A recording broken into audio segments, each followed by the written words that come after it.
to 755 is Real, or welcome to 755 is Real, presented by Topps. Check out Topps Project 70, celebrating 70 years of Topps baseball cards. 70 years, man. That's a lot of baseball cards, a lot of memories, a lot of terrible gum. They do have the best stick of gum in there, right? I think so. I don't think that's still happening, Dave. No, that stopped a while back. Yeah.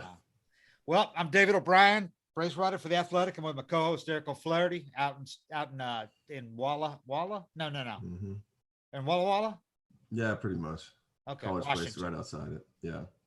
And well, dude, we've talked about this for a while about a turning point, a game here, a game there. They're kind of lurching along, but I thought the Braves had a performance this weekend that actually might be one that they look back and go, that's where things started to get a lot better. I thought it was pretty convincing against what they did to the Dodgers, winning 2 out of 3.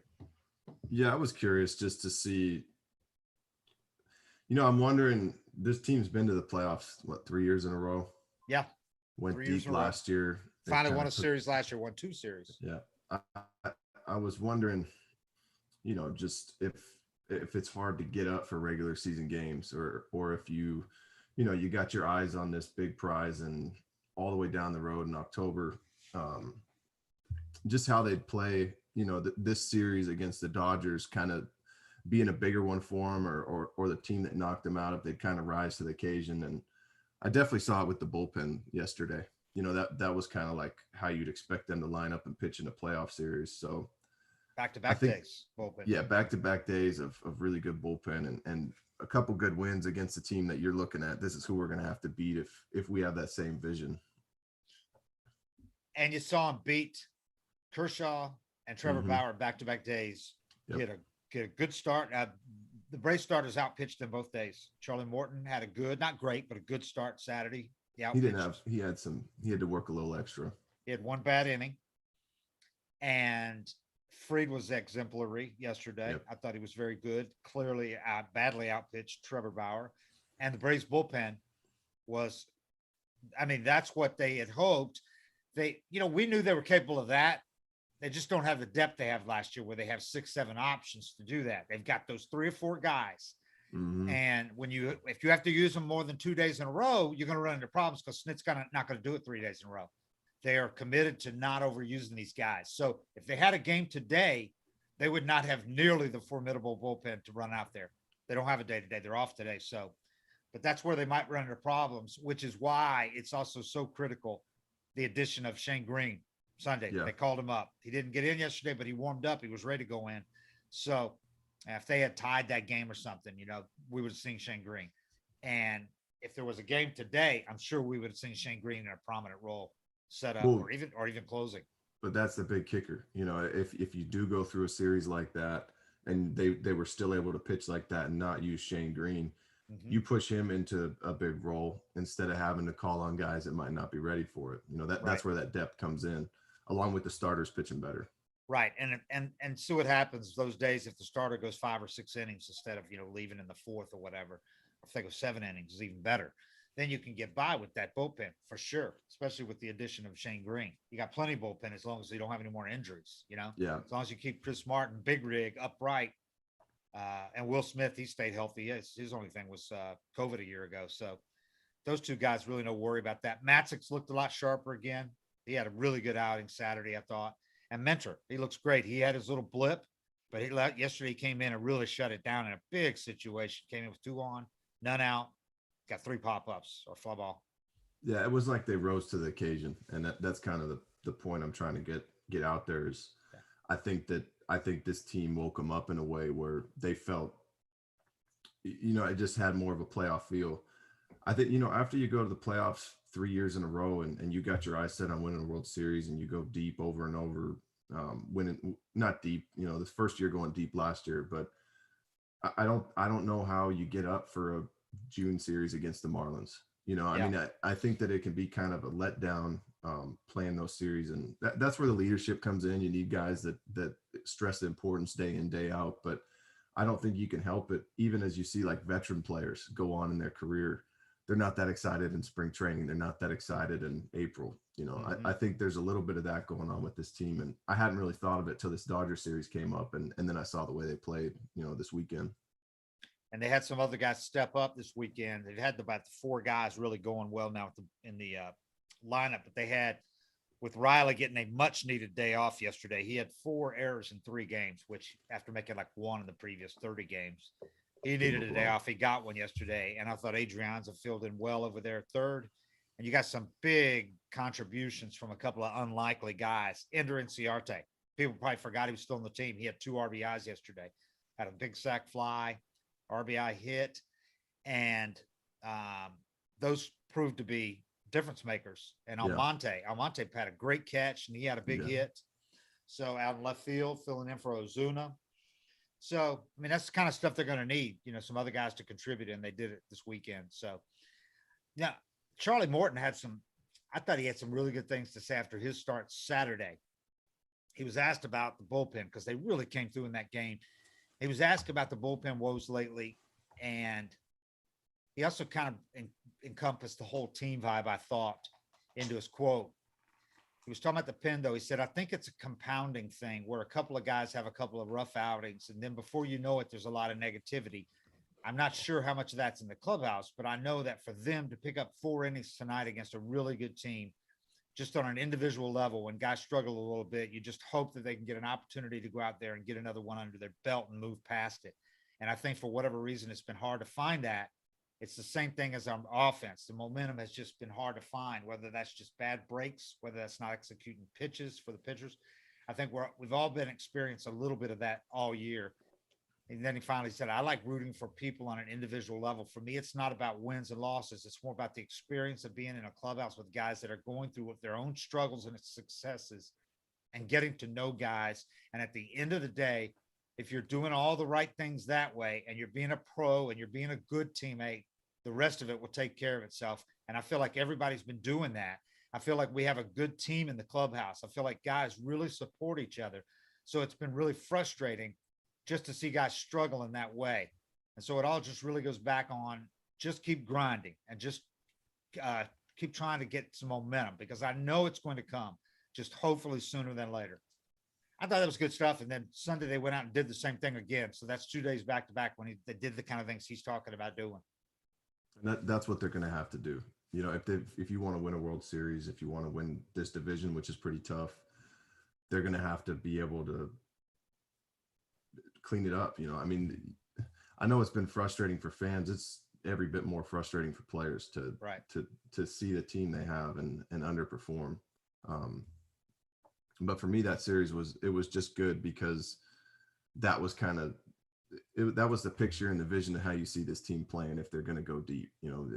A team like the Dodgers rising to the occasion and everybody kind of doing their job versus, the rest of the season, there's always been something off, something goes wrong and it never lines up, but they just played quality games this weekend. Yeah. I think there's one of the misconceptions that fans have is that what you were just talking about there, the players obviously have a lot more invested in this than the fans do. I know the fans invest a lot of their time and all that and their emotions, but the players, it's their livelihood, man. Yeah. The coach is the same way, the manager. But I think people see it on TV and the camera closes in on Freddie talking to a guy at first base. And because Freddie's smiling, they think he doesn't care. Or they show another guy who strikes out and just walks back to the dugout and doesn't show emotion, because people show it different ways. But your best pros, your best players for the most part are not guys that break bats every time they strike out, or guys who look miserable if they're going through a slump. You can't do 162 games like that. You could do that in football. You can't do it in baseball. You can't care. And I don't mean it like you don't care, but you can't ride the roller coaster. You can't every time you strike out think I suck now. You can't every time you have a good game think, well, I got it figured out. Baseball's all about staying even keel. And you got a lot of guys that have been through the long season before. I think last year was a different season where it was so short. Right. It kind of throws that away. So that urgency's there. But for the most part, Freddie could finish this year hitting 295 or 310. He could get hot and finish the year out. But if he's freaking out in April and he's down on himself, and he's going to be exhausted by August caring that much. And it's not that I always try to explain this, but it's not that you don't care. It's just it's too long of a season if you're so invested in, day out. And that's Right. why, you have to be able to analyze it. And Freddie's got to be able to say, I went 0 for 8 the last 2 games, but I hit 7 balls hard. And Mhm. you have to be able to analyze it regardless of the results and just know how you're swinging the bat and see if you're making progress in that way. Because in baseball, the numbers and the wins, and it doesn't always match up with how you're actually playing. So on the flip side, you got to know if you come in and you're a reliever and I come in and I give up 3 fly balls to the warning track, when I'm walking through the dugout getting my high fives, Yeah. I better not be too high on myself because I just snuck away from giving up a 3 spot. So you have to make that adjustment and be able to analyze it without those results, really weighing too heavy, because it's such a long year. You got to fix that before it turns into a problem. And I think a lot of guys, especially as you go deeper in your career, get really good at that. But when I watch, fan reactions and people ready to jump off a cliff every time they Yeah. lose a tough game, it's like, if you had that mentality, you would never make it to the Yeah. major leagues, because Yeah. there's too much failure and adversity in baseball to be that emotional. Yeah. Fans get like, I understand they get so worked up, and then after a series, they're at the or after a bad game that night, they're on the comments on Twitter. They're just miserable. They're ready to give up the season and all this and all that. Well, Yeah. if the players did the same thing, got so emotional, there's no way they could come back the next day and be themselves at the start of the game. Will Smith, I found, is really good at that. I mean, he'll have a terrible outing and he'll come in the Zoom and he'll talk about, hey, I just made a bad pitch. He hit it, blah, blah, blah. These things go. I mean, last year when he gave up all the home runs, he kept an even keel, even though that had to be rough to do with all the home runs he allowed last year. It's the But look at hardest him this thing. year. But look at him this year. Even though he had a couple of bad outings early, people say, Will Smith, that's just not the answer. He's pitching great lately. You know, he's Look at the dude, Kelnick for the Mariners. He's hitting like 090. yeah, That's a guy that's feeling the pressure and wondering, do I belong? And every time he goes over 4, this shit's compounding on him every time. That's a guy that's not used to this pressure and how to yeah, analyze himself at this level. And there's no way to, or you could look at a guy like Rafael Soriano. yeah, Rafi would be sitting in the training room with ice somewhere on his body, drinking a beer, no matter what happened, and just talking about fishing or something. yeah, 5 minutes after he blew a save. right. And if you were a fan and you walk through the training room and you see this guy casually just making jokes and drinking his beer, but he's Yeah, doing that after he gets 5 saves in a row too. right. And he was the epitome for me. Like, he was the peak, just steady Eddie for me. It seemed like he didn't care at all. And I don't know if maybe he didn't, but that let him have a pretty damn good career, because he was never riding that roller coaster. And that's one of the first things you always say to young guys is, don't ride the roller coaster. As a Yeah, fan, you can ride the roller coaster because you right. don't have to turn it around tomorrow. You And can be that's part mad of the again fun of tomorrow. being a fan, the highs Yeah. and lows and being Yeah. emotional. It's the direct Go opposite for the ahead. player. But players cannot afford to do that because you'll just go crazy. Yeah. Talking about last year and the difference. This Philly series. This would be the last games of the season last year. This Yeah. series, this 3-game series, season would be over. So Yeah. imagine if Freddie was where he was right now last year, or the bullpen just finally starting to get things going here. It would be the last week of the season last year. Yeah. So it's just night and day, the difference between 162 and 100. Whereas the season would be ending last year. There's still more than 100 games to play There's this year. 100 games left. And people are like, oh, the Braves are done this year. Just aim for the future, play the kids. They're 3.5 games back with 100 and some to play. If you're 3.5 in late August, you got a shot. Yeah. You're 3.5 with 100 left. We saw the Braves blow double-digit lead in September, the same year the Red Sox did it. Yep. Both teams blew double-digit leads. They were in September. In September. I learned that as a player. I didn't even look at my numbers or even take them into account until the All-Star break. Yeah. Then I'd kind of glance at them and be like, it's time to clean it up, or you're on a roll, stay strong, keep going. But there's so much time in a season. You look at that schedule, you don't even think about the year ending until mid-August, or it's the longest year ever. Right. You have to, there's so many damn games, man. Right. It's a long season. So again, that's why as a player, you can't be high and low over and over, or mentally you'll be just completely burnt out by August. You can't have the dog days in late May, early June. No. It's too early for the dog days. Speaking of All-Star break, I just heard Trout is going to be out till after the break. So it's going to be like 2 months out. the Angels are still going. It looks for certain they're still going to have not won a playoff series with Mike Trout there. The Mike Trout era, they have not won a playoff series. I mean, the greatest player in the game this generation, and still has not won a playoff series. That's It's hard to baseball. win a playoff series, man. Mike Trout is a basketball player. Is LeBron? He's got 3 titles by now. Yeah. You know, Yeah. I mean, if you just give him any help, but baseball's different where you can have a player that good. You need depth. Thought on Sunday morning, the Braves, Shane Greene made 4 appearances at Gwinnett, signed, and 4 weeks to the day after he signed, they recalled him Sunday. He didn't get in the game yesterday, but he warmed up. He was ready to go in. But I thought he had some good things to say before the game. He's a good quote, man. I forgot how good a quote he is, but asked him what he's seen in what he's seen from the team. What has he thought of the team so far to this point? This was before yesterday's game. He said, I don't think we've clicked yet. When we score 8-10 runs, we give up 8-10 runs. So when the pitchers and the hitters get on a roll at the same time, you run into 9 out of 10 games you've won, or 17 out of 20, things like that. There's still a lot of baseball left. It's a long season for a reason. Excited to be here and get it going. So yeah, he's right. They haven't ran off that reeled off 9 out of 10, won 9 out of 10 games, 17 out of 20. And when they do something like that, they could take hold of this division if the Mets are still doing what they're doing. And the Marlins are falling off the pace now. Well, I think that's kind of what makes it tough, probably from a fan perspective too, is you haven't really seen that out of the team yet. No evidence to think it. If they'd done it in early May and then kind of, had another slump or something like that, you haven't put them through that spurt where your team's just dominant yet either, but it's coming. And I asked him, how are you as far as being ready right now compared to past seasons before your first appearance? And he said, like, ready wise, I've never been this ready in my whole life. And I said, how so? And he said, the off season was longer than ever. And I'm as ready as I could ever be.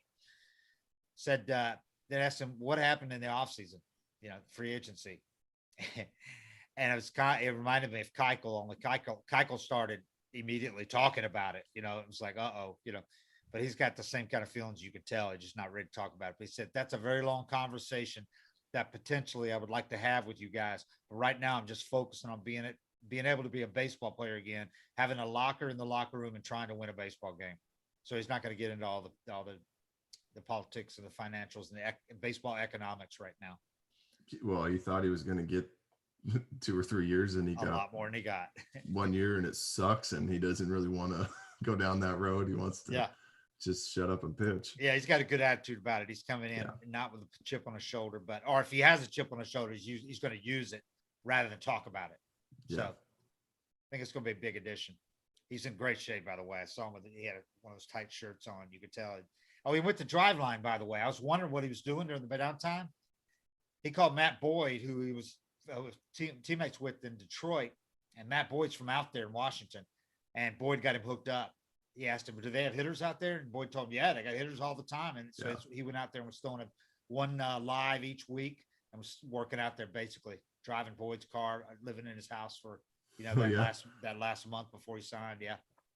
So, because he ran out of people to throw to down in Florida, I guess, Claremont, Florida, once spring training got over with or started. Well, that's a good, that's a good thing too, because that's a competitive atmosphere. Yeah. Guys are yelling and talking crap. I think it's a good spot to try to stay fresh. I don't know how good the hitters are, because you have guys that weren't quite in pro ball, but it's better than throwing on some junior college field against a bunch of junior college kids, no fans or anything. Yeah. I mean, they do a good job there of, they talk enough crap and they make enough noise when something goes good. Yeah. That if he were to give up a homer to one of those guys, he's going to hear about it. So, maybe he could get a little adrenaline out of that. All right, let's read some ads real quick. Cam, wake up, Cam. I know you ain't doing anything, but wake up and read some ads if you got fine. I guess I will. All right, today's presenting sponsor, as we all know, is Topps. Topps.com and Topps Project 70. Topps is celebrating the 70th anniversary of its very first baseball card design with a new program that pushes boundaries while paying homage to their heritage. Founded in 1938 as a chewing gum company, Topps released their first baseball card set in 1951. Now, 7 decades later, Topps has teamed up with 51 artists and creatives from around the globe to revisit and reimagine 70 years of Topps' most iconic baseball card designs, through a year-long program called Project 70. Some of these artists, animators, and illustrators include Snoop Dogg, Ben Baller, Tyson Beck, and did I mention Snoop Dogg? There are some rare cards that are also available, rainbow foiled editions, number 1 to 70, a gold frame edition, an artist proof silver frame edition. But keep in mind, each of these cards only up for 70 hours before they are gone for good. Head to Topps.com to learn more about Project 70 and check out which cards are live right now. And hey, listen, today many small business owners are busier than ever because they are focused on managing and growing their business. They can't always spend the time they wish they could on recruiting. That's why LinkedIn Jobs has made it easier to find and hire the best candidates for free. Get started by posting your job for free to reach LinkedIn's network of 740 million professionals. Fill out targeted screening questions to get your role in front of the most qualified candidates with the experience, skills, and motivation you need. Then use simple tools to filter and prioritize the top candidates you'd like to interview. LinkedIn Jobs will help you hire the right person for your role, and your first job post is free. Again, make sure to check out LinkedIn.com to post your first job for free. That it? That stuff. That'd be it. Good stuff. Hey, so Fried outpitched Bauer yesterday, and it was the Braves' first matchup, obviously, against the Dodgers, because they hadn't played earlier this year. They didn't play at all last year until the NLCS. But it was their first matchup since then, since the Dodgers overcame the 2-0 and 3-1 deficits to win that 7-game NLCS. So I know the Braves, even whether they said it or not, were a little bit fired up for this. I mean, it was a chance to, get back at them. And Fried's first win against the Dodgers. Santa Monica kid, had not pitched well against them in 3 previous regular season starts. Pitched well against them in the NLCS, just didn't get a win in those 2 games he had against them. But Fried said, I just felt like we played really good baseball, complete. Offense, defense, pitching, we were able to put it all together. This is obviously the type of baseball that we know we can play. It's just building off of that. We're talking about the 2 wins on Saturday and Sunday. The Braves came in 2 under 500, and the Dodgers had won 16 out of 22 games. So, and their starting rotation had been off to, putting up historically good stats through the first couple of months of the season. So it's a pretty big deal. And also the Dodgers had homered in 13 straight games, had 23 homers in that span. The only homer they got yesterday in the whole 3-game series was Pujols in the 9th inning off Will Smith. Kind of a meaningless one with them down 4-1, solo shot to start the inning, and then Will Smith got the next 3 guys. So, that was the only homer they had, though, with Pujols, of all people. It was a 671st homer. So it's kind of the best of all worlds for Braves fans who went to that game yesterday.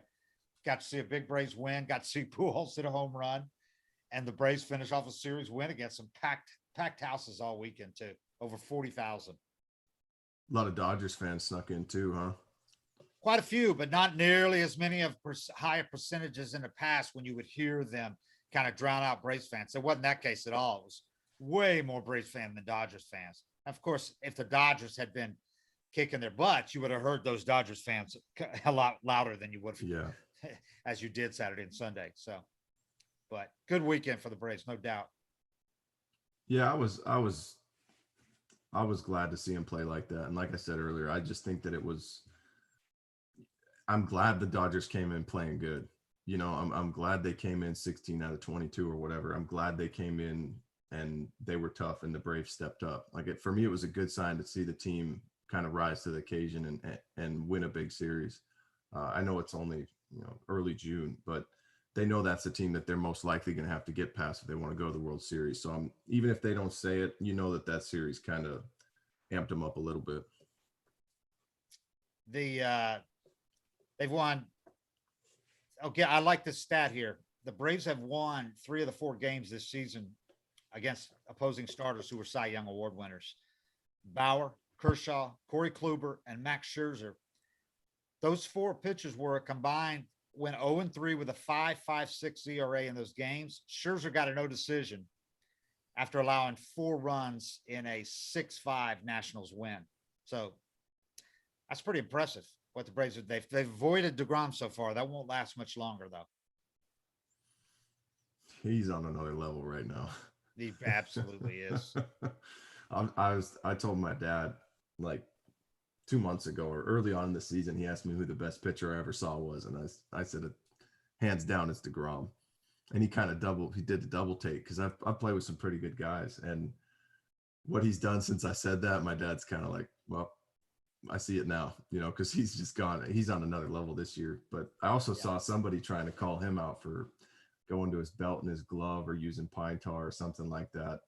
And then about 6 Mets guys came out and said they could confirm he doesn't use anything, that's going to be for me the fun thing to watch is which guys with this whole spin thing and the substance thing the league's going to do, which guys lose spin and lose their effectiveness. Because I think Bauer was down 300 yesterday. 300 RPMs on his fastball yesterday. Yeah.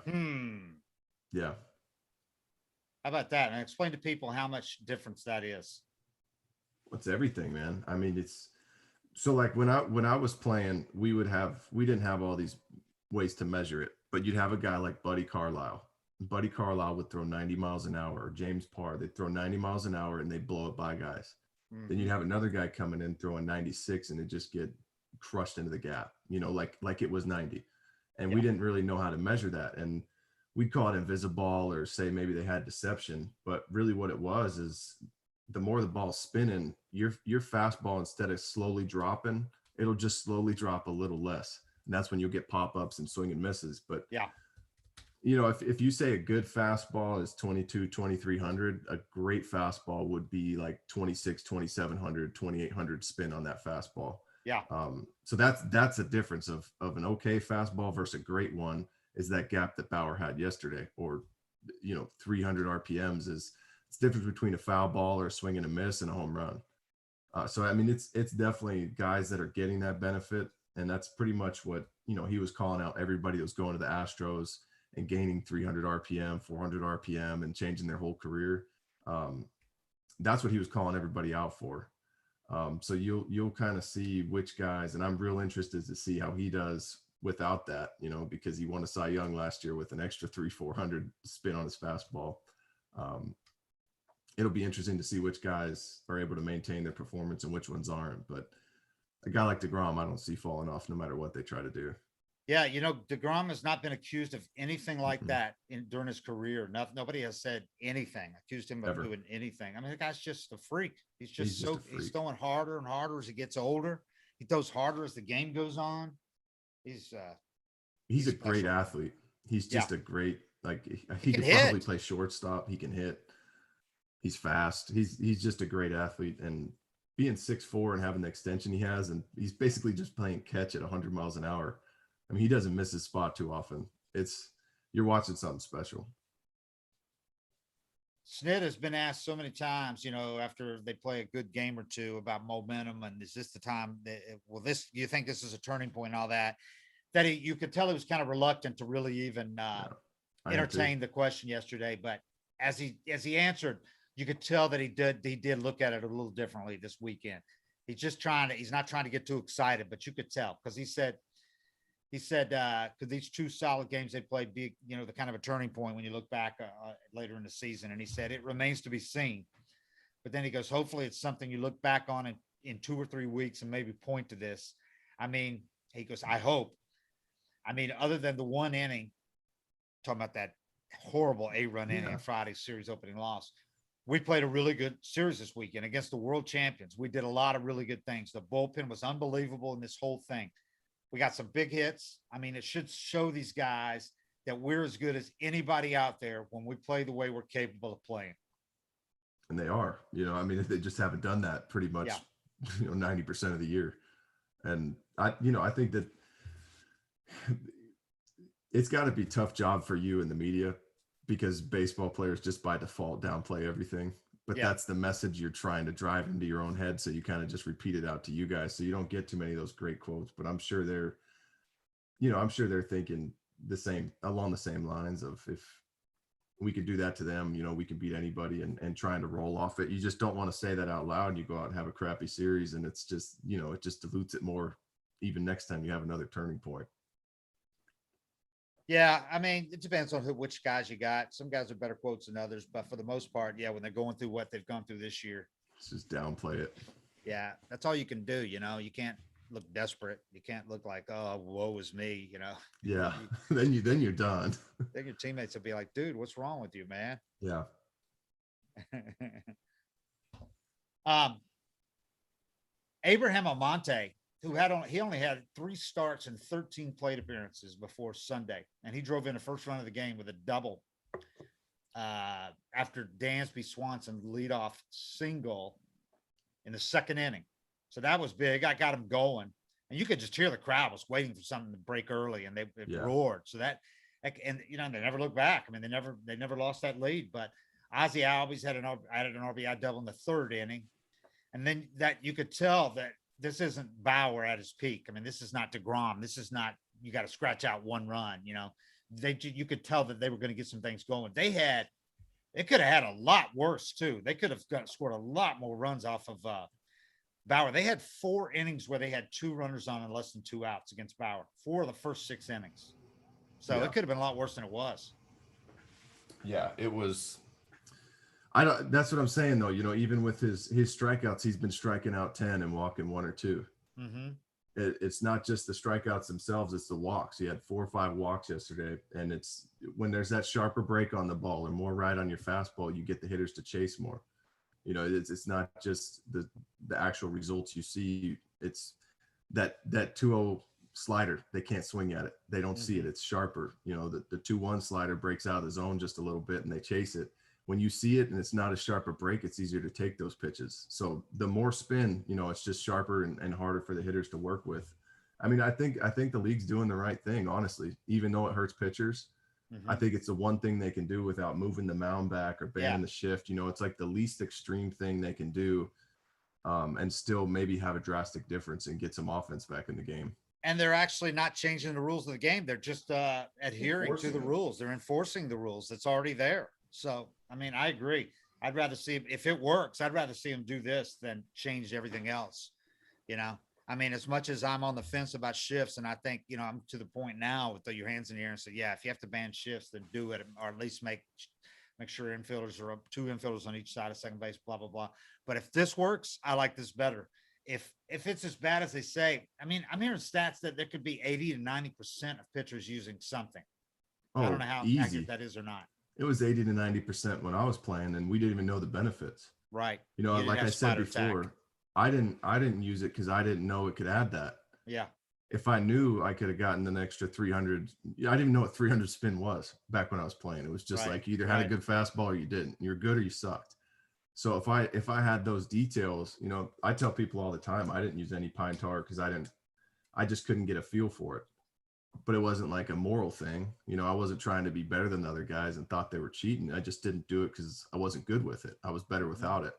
But if I knew, that home run you gave up last night would have been a pop-up if you had 400 more spin, I would have figured that shit out quick. I would have taken the time to learn how to use it, but I just never felt I needed it.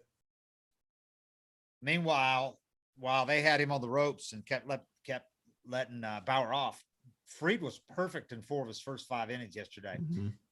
Fried since he came back from the IL, has gotten closer and closer to last year's version of Fried, which was dominant. I mean, I don't know what was going on before he went on the IL, but he figured some things out mechanically, made an adjustment because he looks really good right now. Only blemish in that first 5 innings was the 4th when he gave up a run on 2 hits, including Albert Pujols 2-out RBI single. Pujols. Blooper too. The runs. He blooped it though. It wasn't like he got, a laser in the gap. Even his home run yesterday was 99 miles an hour exit velo, which you're so used to these 104, 109. Yeah. But you give him a fastball down the middle, Albert will still hit it for sure. Yeah. He knows what to do with those.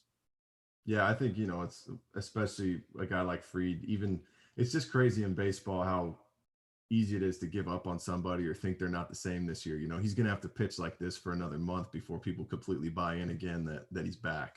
Yeah. You know what I mean? But that's as a player, you can't do that. Fried was talking about how good the bullpen, how much talent is in that bullpen. Yeah. He said, you're starting to see it. They have the mentality to go out and leave it all out there every day. It might not work every time, but that they're giving you everything that they have. He said, as a group down there, they have some of the best stuff in baseball. I'm really happy for him, especially AJ coming in today in a big spot and shutting it down. Because, like I said, Fried gave up 2 hits, left the game with 2 on, and in the 7th, and AJ came in and shut it down. Mentor looked really good. Mentor, let's see what I put these stats down for a couple of these bullpen guys. Since Will Smith retired the next 3 batters after the Pujols homer in the 9th. Since allowing 4 runs in 1/3 of an inning against Toronto on May 22nd, Will Smith has 15 strikeouts with no walks in 8 2/3 innings over 9 appearances. Oof. And 2 of the 3 runs he's allowed in that stretch have been solo homers. Chris Morton retired the side in order in the 8th.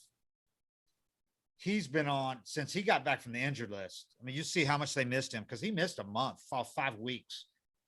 Since he got back from the IL, he's allowed 2 hits, 1 run with no walks, 5 strikeouts, 9 innings. Hitters are 2 for 29 against him. They've hit 069 against him. That guy pitches to contact, to soft contact about as well as anybody in the league, man. I think he's one of those. Well, obviously he's got to stay healthy. I mean, that's the thing you're always worried about with him. But he's one of those guys, being as tall as he is, that it's a different angle, you know. And so he's a guy that can afford to be extremely aggressive. And if hitters haven't seen him, even if they just haven't seen him recently, you know, he's just got a different angle. He's tall. He's got some late life on the ball. He's a guy that he's the perfect guy to pitch to contact and not to try to strike everybody out. And, you know, sometimes as a player, you get knocked for things like that. You know, they'll say your batting average on balls in play is unsustainable.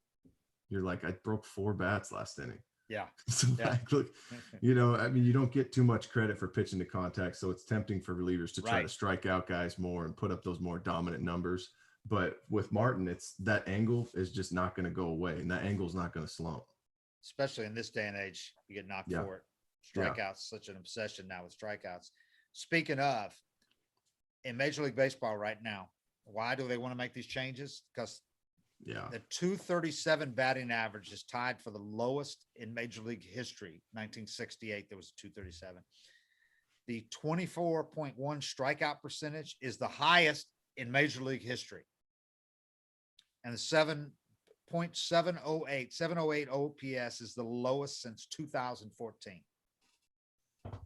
Well, I hope they're right about the pine tar thing then, or whatever substances guys are using. You know, I mean, I really hope that is the reason for it. It's definitely an approach thing too. I mean, I feel like I watch games and you see a guy come up in a situation where a single ties the game and they're just taking donkey hacks. You're looking at it like, why are you swinging so hard right now? You know, I mean, you see the veteran guys kind of tone it down and take their singles, but all these young guys in the game, you see taking these donkey hacks against 100-mile-an-hour fastballs. It's like, I mean, there's definitely an approach factor there too, but cutting down on the spin and making the pitchers less nasty would be a good thing. Justin Turner had a little hit yesterday, a little flare hit to left field. And it reminded me, I was watching him take batting practice Friday before the series opener. And I was fascinated because this is a guy, you don't see this much. It's kind of batting practice like Chipper used to take. Freddie takes this similar to this, but Chipper would get up there. He didn't even swing hard. It seemed like in the first 2 rounds. That was his warm up. Yeah. He would get up there and just warm up, hit balls really soft to the other way, hit them, just hit ground balls around the infield, hit them and start to hit them over the infield. And then he would finally start driving them into gaps, but he never got up there just trying to home run derby. That's not what Chipper did ever. Well, I was watching Justin Turner and he did the same thing. He got up there. First he bunted, push bunted a couple. Then he got dead bunted a couple. And then he started hitting real soft swings and hitting little flares over the infield. It was almost like he was catching the little batting practice pitch, a coach pitch. It was almost like he was catching it with the bat and throwing it over the infield. You know what I mean?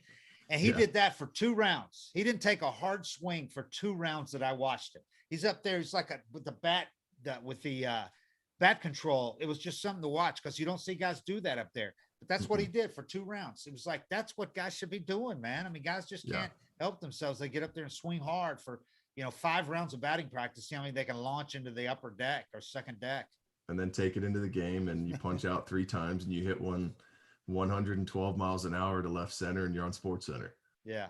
You know, I for me, I think that's a big factor. It's just the approach thing. Whenever you see those big at bats and you see a guy come up and, it's 3-0 and they swing at a bad pitch and pop it up with a donkey swing or something like that. That there's definitely an approach, and the approach isn't rewarded either. You don't get rewarded for moving runners over, or right. Just little things I just don't think are emphasized in the game as much. But on top of that, I think the spin is a factor. It would be good it's going to be good to see this next month or two how that really affects it. And all of a sudden, if guys are able to hit more pitches and those swings are connecting, then you can't criticize their approach as much. But right now, with those batting averages around the league, it's pretty easy to criticize. Yeah, maybe if guys aren't throwing 98 with movement. 94-mile-an-hour sliders breaking 3 feet. That's why I hold maybe back. Guy could put down a bunt. Yeah, that's why I hold back in criticizing it too much, because I do think the hitters are facing some of the nastiest stuff that's ever been thrown. Even if the control's not the best, it's still 100 and it's going everywhere. They don't have an easy job, and that just shorten up and hit it the way argument. I don't know if I'm going to go, all in on that yet until I see what the spin does, but there's definitely at bats you see and you just scratch your head like, why is this guy trying to hit a 3-run homer, in a tie game and a single wins it? Yeah, I've had both Chipper and Seitzer tell me in the last couple of weeks that hitting is harder today than it was when they played. Seitz said, I couldn't even play right now with the way it is. And Seitz was a good hitter. He was a 300 career hitter, Yeah. But he said it's just night and day with what guys are throwing now. And nobody would play as long as those guys did, back in the day with the pitching that they're facing now. No. MLB relievers. Also, 2 other guys we got to mention. Luke Jackson, our guy Luke Jackson, man, keeps doing it.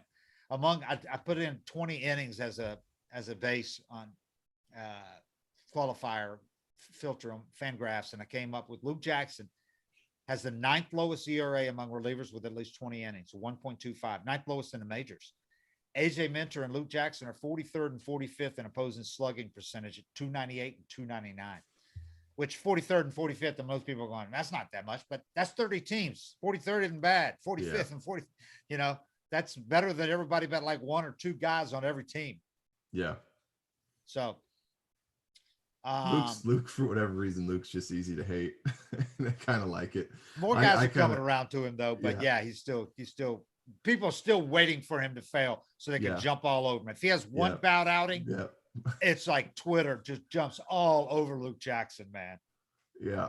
He did a great job stepping in the closer's role a few years back, and it was like that was never good enough. I laugh at it because he's been pretty damn good this year, but you can always feel that energy with Luke for whatever reason. He's just one of those dudes that's easy to hate.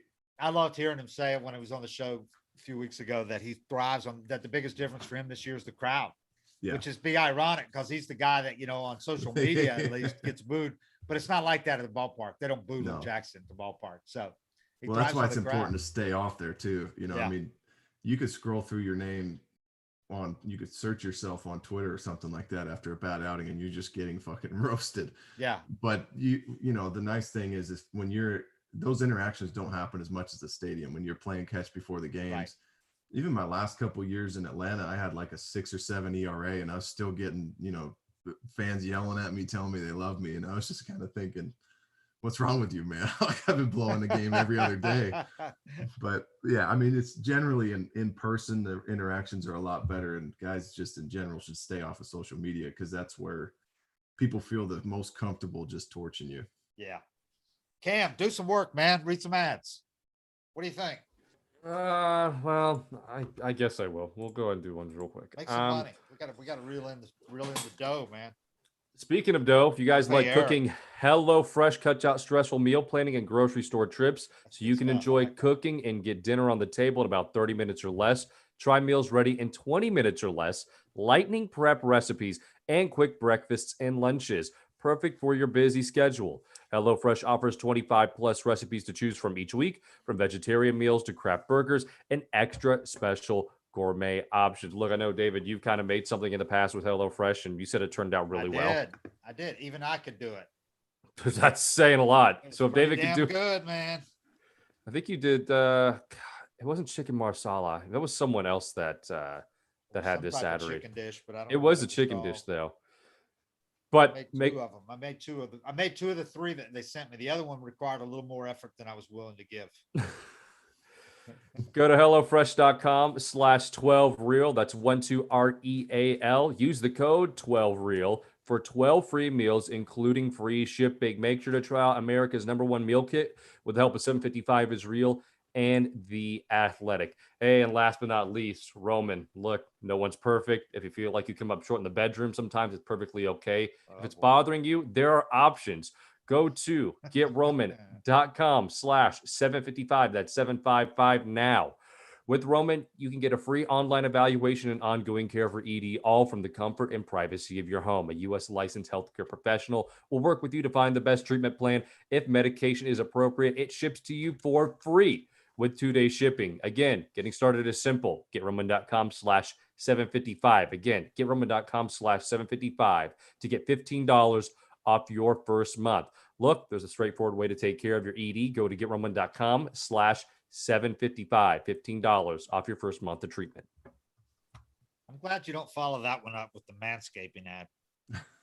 Sometimes That it's would be a bit compound. much.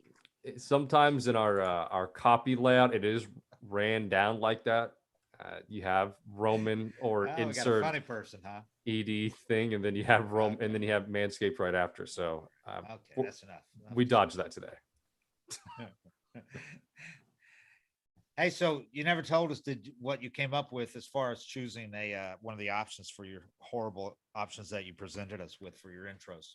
I thought you made it All were fairly bad. clear that your read of. Oh, you went with my read. I told you that before the show started. So the hours and hours that you put in with all the research you did, and all the Dave The beat it in 40 panels, seconds. yeah, exactly. Out of all of that, you by far had the best screening, read. the crowd screening, and all that you got together to. Yeah. All the customer Q&As and evaluations and all the lab tests and went with beakers mine. and All the science. consultants that you went. All the consultants, You just went with everything mine that was I did in 10 outsourced. that I did in 10 seconds. Yeah, all the Black Tux money that we lost, all the Magic Spoon money, all that poured into there. There's no doubt we lost sponsorships and viewers. I would say the money that we did have, we poured into refining and curating a great intro. And yeah, you did in about Fingernails on chalkboard. 30 seconds. Yeah, fingernails on a GD chalkboard. And everyone's on Twitter seemed to really like it. We had some positive responses. I'm glad everyone laughed at it. That was the whole point of it. So they were laughing at the 755 is real. David O'Brien, Eric O'Flaherty. It's not the first time I've been laughed at, so okay. It's good. All right. Keep your head up, Cam. Shane Greene.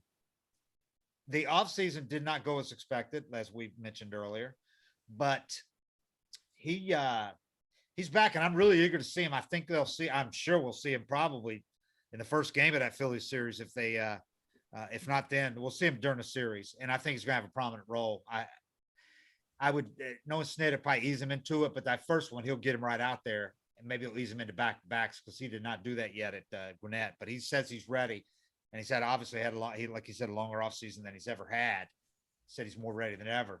But 5.5 weeks of the season he spent as a man without a team, so he was eager to get signed when he finally did, and took a lot less, I'm sure, than he thought he deserved. And probably then he did deserve coming off the season that he had. But that baseball economics, as we know, have been different this year. So he signed for the prorated portion of $1.5 million. He'll end up getting probably about $1 million because he's going to be there 2/3 of the season. Yep. Through side sessions, a bunch of those, and then 4 appearances. Gwinnett got called up. He's ready. He's got a great beard going. You got wait till you see this thing, man. It's pretty impressive. But he's in great shape. We'll see how he throws. But he said it was interesting because there were a lot of rumors. People actually saw him sitting in the left field bleachers at Truist Park April 11th against the Phillies. Just bored. Yeah, he was out there drinking a beer. People were like, I saw Shane Greene. At first we were like, no way. Well, it was him. People took pictures of him. It was him. He was sitting out there. So there were a lot of people convinced that he had signed with the Braves. I'm like, if he came and signed with the Braves, took his COVID test, not putting him in left field he's bleachers. not sitting out in the bleachers drinking a beer. So I knew that he wasn't getting, there was no deal done with the Braves. But he said what he was talking about that when he was spotted out there. And he said, it was great. His comment. He said, believe it or not. Oh, at that point, I was literally just staying here for a night because my flights from where I was to get home, meaning from Seattle back to Florida, were brutal. And I have family here in Atlanta. So I flew in for the day and then realized the team was in town. It's not often do you get to be a fan at a major league baseball game when you're living this life. Me and one of my best friends came to the game and I got to be a fan, which was a lot of fun. Good perspective too, to sit up there and take it in, just doing something different. I'm sure if the Braves had seen him, if Alex said it, thought he was trolling the Braves, but he said he said he watched more baseball than he's ever watched in that first month. He was on the West Coast at Driveline, so he's watching all the West Coast teams. So he saw the Dodgers and the Padres, all those. They played a bunch early on. He saw all their games, and he said he's a baseball fan as well as a pitcher. And he said the games like that Padres Dodgers, when there's two great teams on the field, he said feel the playoff atmosphere. He really got into it, man. See, he took it the right way. Watch ball every day.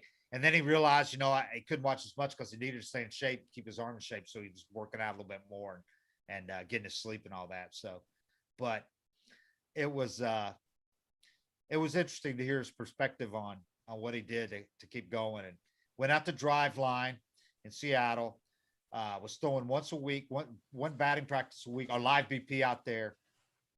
He said they really helped me out there as far as letting me come in and have catchers available and hitters available for the lives and stuff. So I did everything I could to be ready, everything I could possibly do to be ready.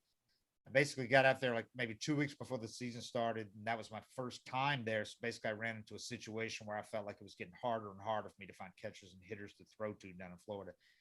I knew they had a bunch of guys out there every day, so I reached out to Matt Boyd, former Tigers teammate, because he's from Seattle. I knew he was well connected out there, and asked him if he could get me in out there, and he did. Long story short, Matt really helped me out and got me locked in over there. Let me stay at his house, drive around in his car. He was a big help. So if Shane Greene has a good season for the Braves, they can thank Matt Boyd of the Tigers for helping him out with the Driveline stuff and letting him drive his car out in Seattle. Yeah. And it's some guys don't get something out of it and some guys do, but it's not a bad thing to try, especially while you got some extra time on your hands. And they do some cool stuff with cameras and showing you how the ball's spinning and tunneling and all this stuff. So he might have picked up something he can use too.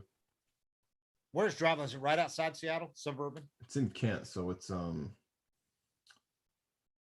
probably like 25-30 minutes without traffic from Seattle. They got it, but they just built, so they had this old dumpy ass warehouse before, and as big as they were in baseball, guys would fly out from other parts of the country where real estate's cheap, and they would walk into Driveline and think this is it. And the guys there, they're pretty frugal and smart with their money. So they kind of just piled it up for a long time, but they finally built a pretty nice facility out there that has space for everything they need, because they had to shuffle everybody around. I mean, you'd be throwing in there and there'd be guys throwing across the cage you were throwing your bullpen in between your pitches. It was just kind of a disaster. Wow. It was awkward for me because you're so used to everything being about you, and you go down there, you got to get on the program. But it's a good facility, and that's a good thing to be doing in your free time instead of just throwing to junior college hitters. And who knows what kind of feedback you're getting. When you throw to guys that are that far below your skill level, you can make a terrible pitch and just blow them away. So I think that's part of the reason why you see guys come off of these stints where they sign late and they're pitching against college kids or kids that really shouldn't be facing them. You don't get the feedback you need of, was that a good slider or not? Well, it's the best slider they've ever seen. But is it good enough to get big league hitters out? So I think that's probably a pretty good move on his part to go down there and pitch. Yeah, I mean, he's going all the way across the country too, so that's showing some commitment. And there's obviously no team paying for it. Mm-mm. We saw that like with Keuchel when he didn't really get to throw to major league hitters. He got to throw to some of Boris's other clients, but once the season started, he's throwing to college kids or JUCO kids and stuff. JUCO kids never seen Keuchel's sinker. I mean, he could throw it right down the middle on a tee. They're still hitting the ground ball to shortstop. And then he ends up back with the Braves, which is where he wanted to be. He said all along, because unfinished business. But as a reliever, you probably understand what he said here. He goes, the biggest thing for me coming back here was familiar faces, familiar place, no transition period. The day I showed up, I felt like I'd never left. it made it way easier to get ready when I got here. I could be honest with everybody about how I feel and all those kinds of things. My relationships are really good here. I've been in touch with the boys. Even when I was sitting at home in the first month, I have a lot of friends on this team. So there were still text messages, conversations going on. I was still rooting for the guy, so I'm happy to be back and get it rolling. This has got to be far better than other options for him, ending up back here, even if the money isn't what he wanted. Well, and it's really hard to show up late or even to go to a new team and get off to a bad start. If he gets off to a bad start here, it's going to be more forgiving than anywhere else he could go because he's already proven a lot and done a lot here. You go to a new team and you suck. It's like, not only are you trying to prove yourself to a fan base, but you're trying to prove yourself to your teammates. Yeah. They don't care what you were doing with, Anaheim. Yeah. You come here and you're blowing games for us. We need you to clean it up. And who is this guy? Why do we pay for him? Teams are usually pretty good about being understanding and knowing that it's just a hard game, but you can't help but feel some of that pressure when you go to a new team. So I'm sure it's probably the best spot he could have landed. Plus, when you don't get to spend spring training with a team and you're getting to know new guys, you're thrown right into the season. All you're getting to talk to them is in a clubhouse and then sitting in the bullpen where you're away from the rest of the team anyway. So perfect for that regard. And most of all these relievers that were on the team last year, the key guys were all back. So except for the ones that left, but the ones that are here were here last year. Yeah. Will Smith said about getting him back, about what a big addition he can be. And he said, absolutely. The Pen's always the weird group down there. We spend 3.5 hours with each other every day. So we're a tight-knit group. And obviously we know what Greene can bring to the table whenever he gets here. And not just in the bullpen, but a clubhouse guy, a veteran. He's just going to make us even better. And then Luke Jackson said he's an all-star reliever. He's fantastic to have down in the bullpen just to talk to. He's a funny guy. The bullpen, we're a tight-knit group. So the more character you can add, the better it gets. So he fits right in perfect with everyone as he has for the past 2 years. It's going to be nice to have an old brother back. Yeah, that's part of the leadership thing too, is when you have veterans in the pen and the unit starts to struggle, to like either stepping up and having a big game or vocally, just being fun and keeping it loose and not letting that pressure build so everybody feels it. A lot of times when you see those pens that are struggling, they're looking for somebody else to step up and have that big game or do something. Or you got, if you got a veteran down there, we had a veteran one year that was just all about himself and just dumpy on himself and talking about himself the whole game. I mean, it just kills the vibe down there. So if you got a good group of guys that knows how to just minimize the pressure that you're feeling, because it's already enough. When you start getting fourth and fifth inning, they're still joking around, they're still staying loose, and then their job comes up and they go out and put up a 0. I mean, that can really help a group. That just stabilizes everything, with the mentality and the performance. I thought Shane Greene had a really good thing to say about Trevor Bauer, by the way. He put it in, I thought the perspective he showed and the words he used were perfect. Somebody asked Shane before the game yesterday, before they faced Trevor Bauer, they figured he was pretty subdued for Trevor Bauer. He didn't do any antics, but he was not really in position to do any antics yesterday. But he didn't strut off the field after striking anybody out or anything. He did do the one eye thing with Acuna. Did he? That's right. I did see. Yeah, I saw somebody brought that up this morning. So Shane Greene, though, was asked about Trevor Bauer and his antics and all that. Shane Greene said, honestly, I tell people all the time, be yourself. If that's him being himself, then I'm all for it. Guys get upset, but at the end of the day, he's being himself to compete. That's what he wants to do. That's what he's got to do. When I get the third out, I'm going to slap my chest. If I'm super emotional, I might scream something too. So I might not be doing it with a smile on my face because I'm a little bit more intense. But, I'm not out there to show anybody up, but play with emotion. But play with emotion, man. That's what makes the game fun. And realistically, if everyone plays with emotion, the game gets fun to watch. So I'm all for it. But that goes back to what you were saying about like when that Braves got Donaldson and other people. Be who you've got to be to get yourself prepared or whatever. And if that's who you are, there's nothing wrong with being that way. Just don't fake it. Well, and I think Snit understands that. If he's got to kind of rein Acuna back in once in a while, but you don't ever want to take that flair and cockiness away from Acuna because he thrives off that. He thrives off when he has his big moment, being able to walk and flip his bat and do his antics around the bases.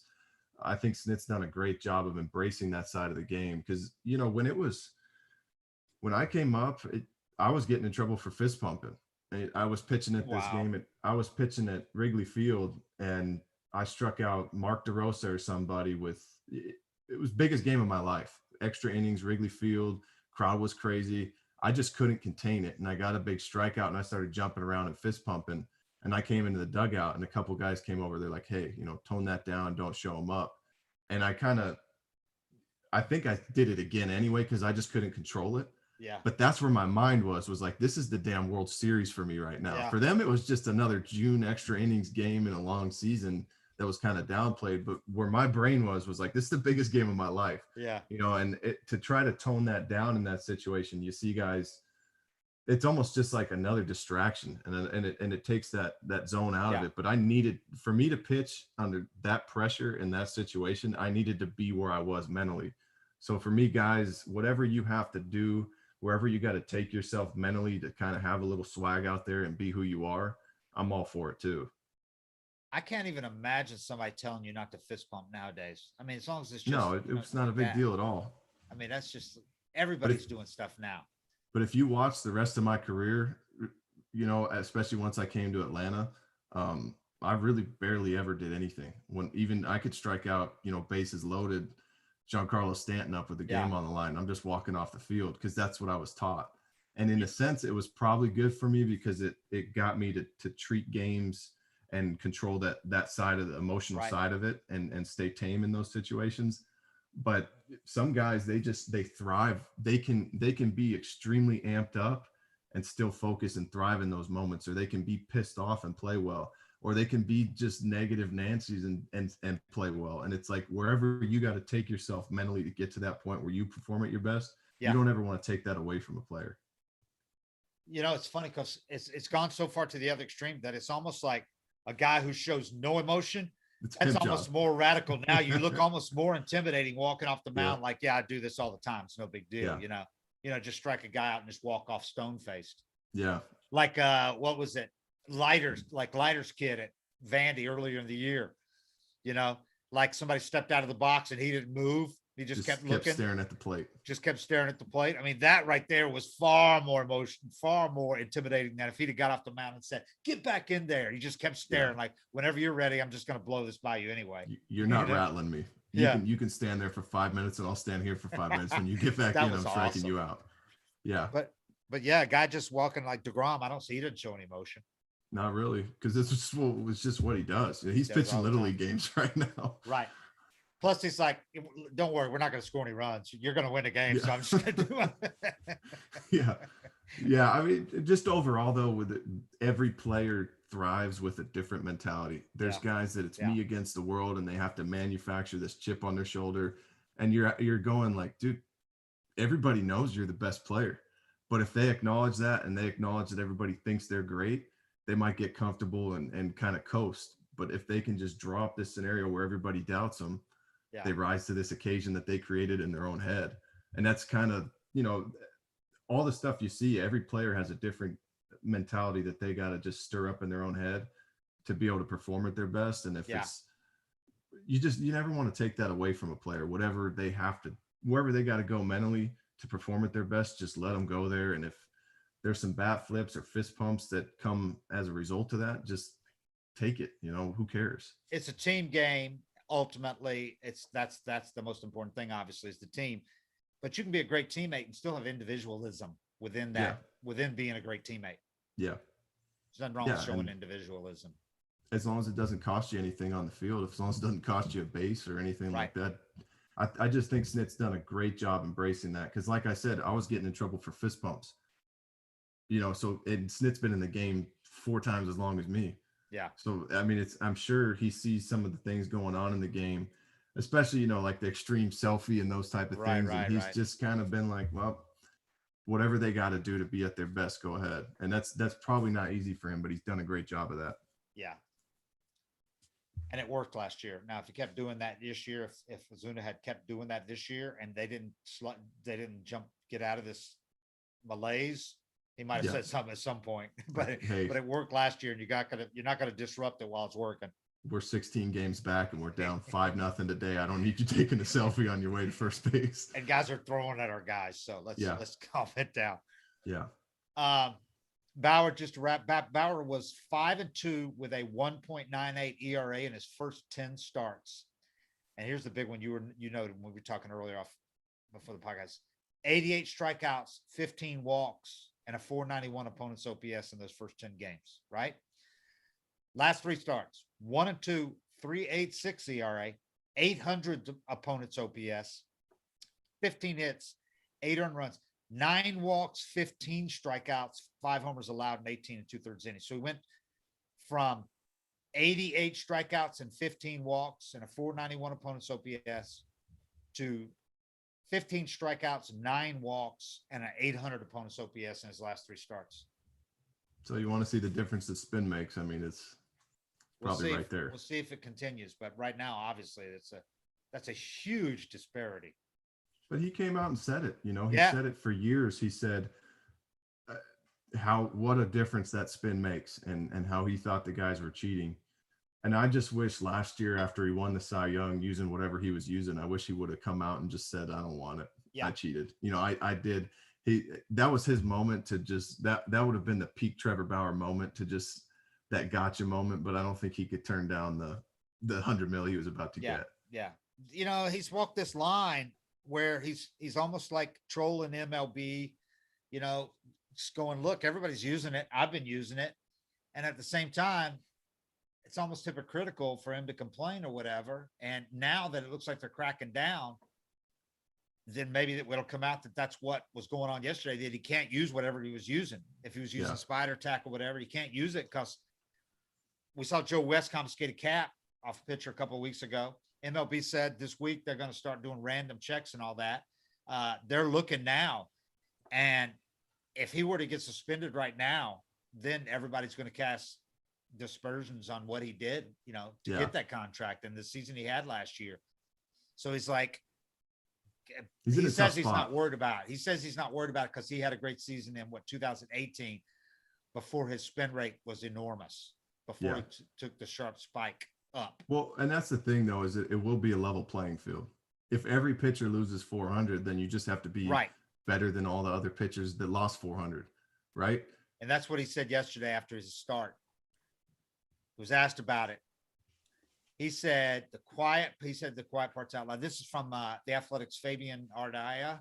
That's our beat guy out there with the Dodgers. Used to be with the Angels, real good writer. He said Bauer has said the quiet parts out loud about how MLB has looked the other way as pitchers throughout the sport have used foreign substances to gain an edge. We know high spin rates affect the movement profile of a pitch in a way that can enhance perceived velocity. Given modern public data that includes live access to pitchers' spin rates, it's potentially possible to tell in real time who's benefiting from that spin. And that was remember Luke talked about, they get those between innings. They can look at what the pitcher spin rate was that previous inning, all his pitches. So Bauer says it has established himself as an irritant to several of baseball's conventions and to the league itself by his own volition and intent. It has helped him develop a following and aided him in performing well enough to win a Cy Young and earn a contract that will pay him the highest single year salary of any player in the sport, $45 million. It also has put him at the forefront of a league-wide issue that, in this floundering offensive environment, is under new scrutiny. It is one of the just several issues the league is currently facing, but it's the one that reportedly garnered MLB's focus of late. MLB informed owners last week of the severity of the issue and plans to more strictly enforce the rules centering on pitchers' use of foreign substances. So Bauer's start Sunday naturally brought additional focus. The surface numbers indicated another strong start for the Dodgers: 6 innings, 3 runs, 7 strikeouts, with at times shaky command that led to 4 walks. His ERA sits at 2.40, but the underlying public numbers can reveal more about the trends that reinforce criticism of Bauer's reemergence in 2020 and success thus far in 2021. Sorry about all this, but he said the average fastball velocity, his average yesterday remained steady at 93.9, nearly identical to his season average, but his average fastball spin rate tops in baseball by a wide margin over each of the past 2 seasons, dropped by an average of 223 RPMs, wider than the typical range outcomes for spin. His highest spin rate fastball Sunday was 27.62, below his average of 28.35 in his previous 12 starts. He was asked directly if his spin rate decreased on Sunday due to use of his foreign substance or lack thereof. He feigned ignorance. He said, I don't know. Hot, humid day in Atlanta. Yeah. Well, he's in a tough spot where I don't think he'll ever admit it. But